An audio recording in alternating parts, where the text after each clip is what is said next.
मित्रों नमस्कार।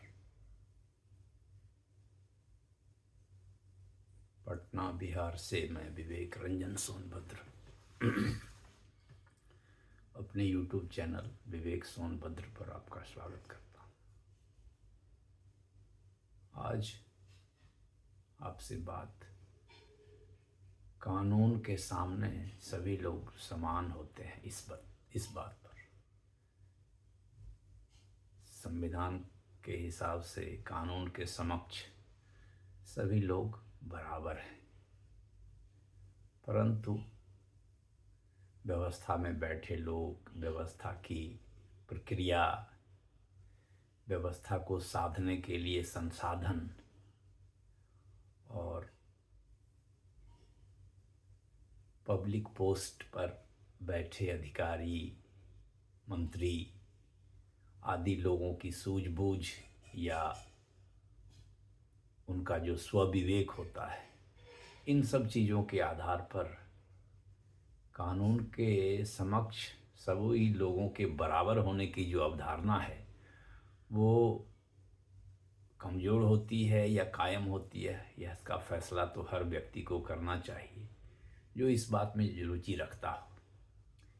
मुझे जो अपनी समझ लगती है, जो अनुभव होता है, उससे लगता है कि बड़े लोगों की बड़ी बात, अर्थात बड़े लोगों के लिए कुछ न कुछ रास्ता निकल जाता है जो आम आदमी को नहीं उपलब्ध हो पाता है।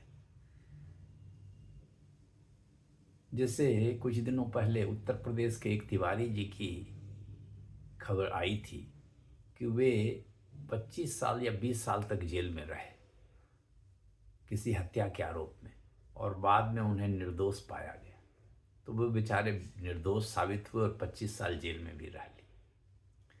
अगर कोई बड़े आदमी होते तो शायद उनको जमानत मिल जाती। वैसे ही कुछ मामलों की मैं आज चर्चा आपसे करूंगा, शायद आपको उपयोगी लगेगा, मनोरंजक लगेगा। तो एक मामला, आपने बाबा राम रहीम का नाम सुना होगा। वे सजा याफ्ता हैं और जेल में हैं, लेकिन उन्हें बार बार पैरोल मिलती है, माने छोटी छोटी छुट्टी उनको मिल जाती है। अभी फिर उनको आज के प्रभात खबर में एक खबर छपी है कि राम रहीम को मिली 21 दिन की फरलो। जेल में बंद डेरा सच्चा सौदा प्रमुख और दुष्कर्म के दोषी गुरमीत राम रहीम सिंह को 21 दिनों की फरलो दी गई है। जनवरी 2024 के बाद से यह 5वीं बार है जब उसे अस्थायी रूप से जेल से रिहा किया गया है। तो मतलब जनवरी 2024 से उनको 5 बार जेल से छुट्टी मिल चुकी है। बताइए, इतनी सुविधा किस आम आदमी को मिलेगी। 21 दिन की छुट्टी अभी मिली है और जनवरी 2024 से 5 बार छुट्टी मिल चुकी है, और शायद जनवरी 2024 के 25 भी कई बार उनको छुट्टियां मिल चुकी है। अब बताइए, किसी आम आदमी को इतनी छुट्टी नसीब होगी जेल से। तिवारी जी के जेल के टर्म से तुलना कीजिए। ये देखिए, ये आज की खबर है।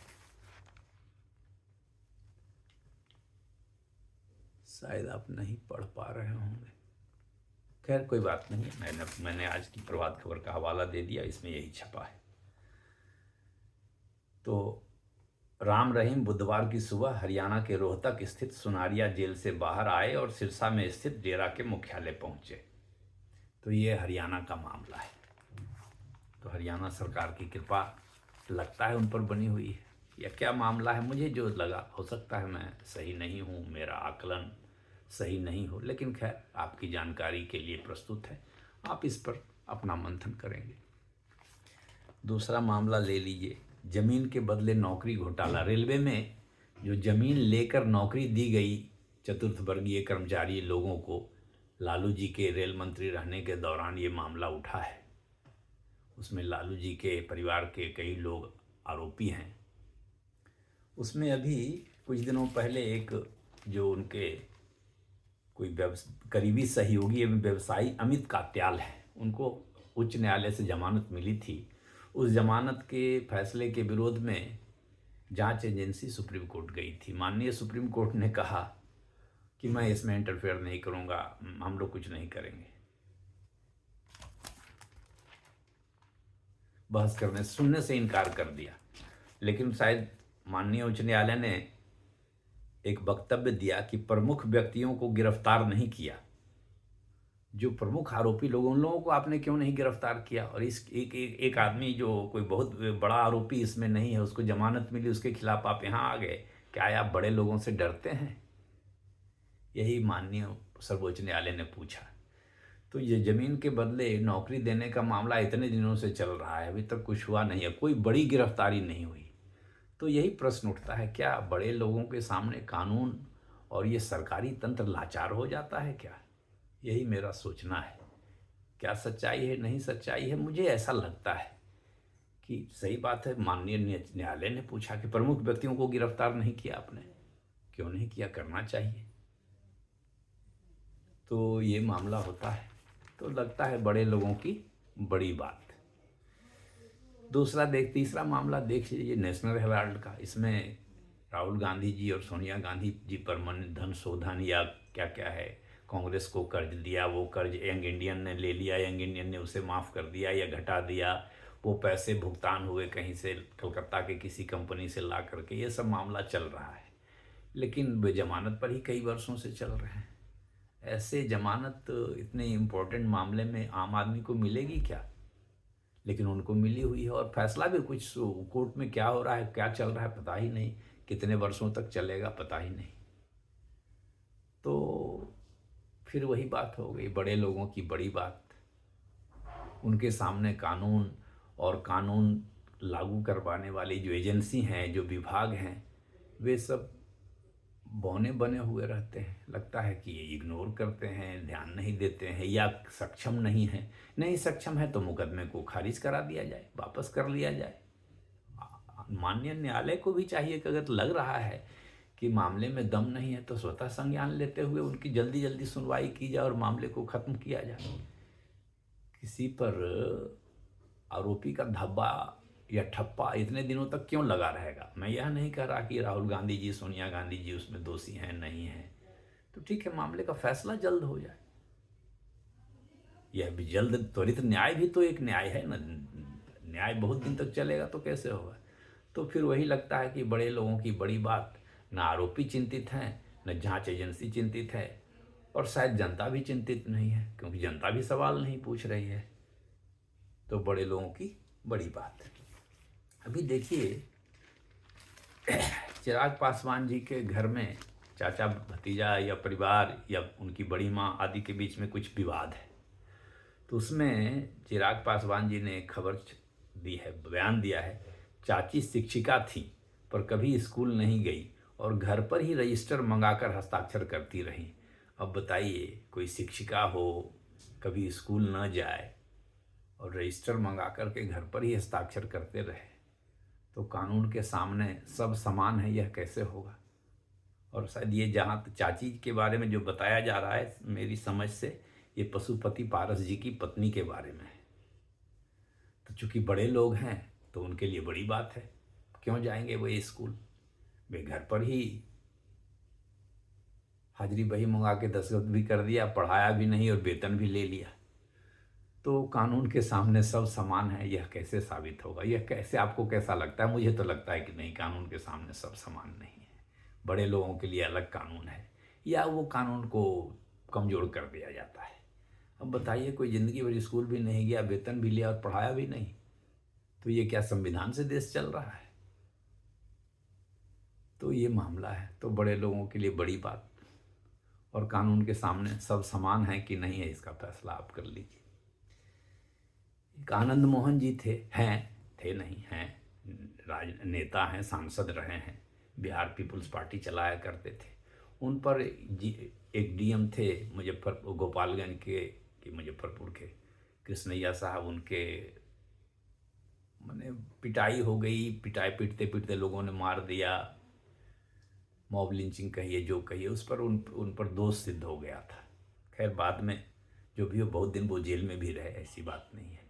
लेकिन यही है कि अगर वो आम आदमी रहते तो क्या बिहार सरकार जेल मैनुअल में बदलाव कर उसको छोड़ती, जैसा कि आनंद मोहन जी को बाद में छूट दी गई जेल मैनुअल में बदलाव करके? चूँकि वे बड़े लोग हैं, उनकी पत्नी भी सांसद रही हैं, उनके बेटे विधायक रहे हैं, इसलिए उनको एकोमोडेट किया गया। मुझे तो ऐसा लगता है, हो सकता है मैं गलत हूँ। आप क्या सोचते हैं? कोई आम आदमी को इतनी छूट मिलती? आम आदमी के लिए जेल मैनुअल में बदलाव करके जेल से उनको रिहा किया जाता? शायद नहीं किया जाता। तो ये वही बात हुई कि बड़े लोगों की बड़ी बात, और कानून के सामने सब समान है कि नहीं, ये आप देखिए। मेरी समझ से तो लगता है कि यहाँ पर कुछ चूक हो जाती है। कानून के सामने, बड़े लोगों के सामने कानून लगता है छोटा हो जाता है, बौना हो जाता है। अब ये कानून की परिभाषा, कानून की व्याख्या के कारण हो जाता है, या कानून की कुछ कुछ खामियां खूबियां क्या क्या होती हैं जिसको लूप होल्स बोलते हैं, प्रोसीजरल डिफेक्ट्स बोलते हैं, या टेक्निकल डिफ़ॉल्ट हो जाता है, टेक्निकल डिफ़ॉल्ट करवा दिया जाता है, इसके चलते ही बड़े लोग बच जाते हैं, ये तो कहना बड़ा मुश्किल है। देखिए, एक अनंत सिंह जी हैं, विधायक रहे हैं कई बार, अभी उनकी पत्नी विधायक है। उनको एक मामले में निचली अदालत से सज़ा हो गई थी, उनके घर से शायद AK-47 मिला था। बाद में उच्च न्यायालय से उनको छूट मिल गई, रिहा हो गए, वे दोष सिद्ध नहीं हुआ। जहाँ तक मेरी जानकारी है, बिहार सरकार उस आदेश के खिलाफ माननीय सर्वोच्च न्यायालय नहीं गई है। अगर गई है तो ठीक है, और नहीं गई है तो जाना चाहिए था। कोई आम आदमी को ये छूट मिलती? नहीं मिलती। तो लगता है कि बड़े लोगों की बड़ी बात, और कानून के सामने सब लोग समान हैं, यह कहना बड़ा मुश्किल है। इस पर विश्वास नहीं होता। अनंत सिंह जी छूट गए, मैं यह नहीं कह रहा कि वे दोषी हैं, लेकिन जब मामला इतना चला, नीचे अदालत से 10 साल की सज़ा हुई, वे 5 साल जेल में भी रह लिए, तो अगर उच्च न्यायालय ने उसके मामले में इनको बरी कर दिया तो सुप्रीम कोर्ट जाना चाहिए था। प्रत्यक्षदर्शी से ऐसा लगता है कि होना चाहिए था। अब क्यों नहीं गए, ये फाइल की जानकारी हो सकता है कि केस में दम नहीं हो, केस इतना कमज़ोर हो। अब केस इतना कमज़ोर था तो निचली अदालत ने उन्हें 10 साल की सज़ा कैसे दे दी, यह भी प्रश्न उठता है। तो बड़े लोगों की बड़ी बात है या नहीं है, कानून के सामने सब समान है या नहीं, मुझे तो नहीं लगता। लगता है कि नहीं, कानून बड़े लोगों को कुछ ना कुछ छूट दे ही देता है, चाहे जिस कारण से उनको छूट मिल जाए। एक और मामला ऐसा ही था, बिहार के ही गया के एक राजनेता ही हैं, उनकी माँ अभी विधानसभा सदस्य हैं, रॉकी यादव, मनोरमा देवी जी की के पुत्र हैं। उन पर भी एक रोड रेज का मामला बना था, और निचली अदालत से उनको सज़ा हो गई थी। माननीय उच्च न्यायालय ने उन्हें बरी कर दिया। मैं यह नहीं कहता कि वे दोषी थे या नहीं थे, वो तो न्यायालय का काम, लेकिन निचली अदालत ने उन्हें दोषी पाया था, माननीय उच्च न्यायालय ने उन्हें बरी कर दिया। शायद, जहाँ तक मेरी जानकारी है, बिहार सरकार सर्वोच्च न्यायालय में गई नहीं उस आदेश के खिलाफ। जाना चाहिए था प्रत्यक्षदर्शिया, क्योंकि जनता में विश्वास तो इसी से जमेगा, लगेगा कि नहीं भाई, कोई बड़ा से बड़ा, कितना भी बड़ा क्यों नहीं हो, सरकार उसको कोई रियायत देने के मूड में नहीं है, रियायत नहीं दी है, तभी जनता का विश्वास होगा ना, तभी तो नारा सफल होगा, सबका साथ, सबका विकास, सबका विश्वास। तभी यह नारा सफल होगा कि न मैं किसी को फंसाता हूँ और न मैं किसी को बचाता हूँ। तो कानून के सामने सब समान हैं कि नहीं है, आपका विश्वास जो हो, आप कमेंट करके मेरे वीडियो के बारे में कमेंट करके बताएं कि आप क्या सोचते हैं। मुझे तो इसमें दुखद लगता है कि नहीं, बड़े लोगों के लिए कुछ छूट हो जाती है। छोटे लोग बेचारे सड़ते हैं, जेल में सड़ते हैं, मरते हैं। जेल की हालत जो है वो तो पता ही है। तो मित्रों, आज मैंने यही सोचा वीडियो बनाने का, बहुत दिनों से मैंने वीडियो नहीं बनाया था। तो आप, उम्मीद है कि यह वीडियो आपको आपके सामाजिक सरोकार की लगी होगी, काम की लगी होगी। मैं किसी पर व्यक्तिगत कोई आक्षेप नहीं करना चाहता। मैं तो सोचता हूँ कि आम आदमी को भी सब सुविधा मिले, सब तरह का समर्थन मिले, सब तरह का सहयोग मिले, कोई बेवजह कानून के फंदे में न फंस जाए, और कानून के फंदे में फंसे तो उसको भी उचित न्याय और उचित सहायता सब कुछ मिले, क्योंकि वो भी हमारा ही भाई है। अनंत सिंह भी हमारे ही भाई हैं, रॉकी यादव भी हमारे ही भाई हैं, बाबा राम रहीम भी हमारे परिवार के ही लोग हैं, हमारे समाज के ही लोग हैं। तो सबों को समान सुविधा मिलनी चाहिए। वसुधैव कुटुंबकम का नारा तभी साकार होगा। कोई बड़ा है उसको जल्दी छूट मिल जाएगी, कोई छोटा है वह जेल में सड़ता रह जाए, तो फिर वसुधैव कुटुंबकम का नारा तो बेकार हो गया, सबका साथ, सबका विकास और सबका विश्वास का नारा बेकार हो गया। न मैं किसी को बचाता हूँ, न मैं किसी को फंसाता हूँ, यह नारा बेकार हो जाएगा। इसलिए आइए सब लोग मिलकर के कानून का सम्मान करें, कानून की इज्जत करें और कानून के सामने अपने को नतमस्तक करें, सबको समान मानें और व्यवस्था में तोड़ जोड़ तोड़ लाग लपेट ये सब करके व्यवस्था का नाजायज़ फ़ायदा न उठाएं। सरकार को, बड़े बड़े नेताओं को, बड़े बड़े अधिकारियों को जो इतने पढ़े लिखे होते हैं, जिनको इतनी इतनी प्रशिक्षण दी जाती है, जिनको संविधान के हिसाब से काम करना है, उनका यह दायित्व बनता है कि वे कोई भी बड़ा से बड़ा व्यक्ति क्यों न हो, अगर वह गलत करे तो उसको सही और उचित सज़ा मिलनी चाहिए। नमस्कार, धन्यवाद।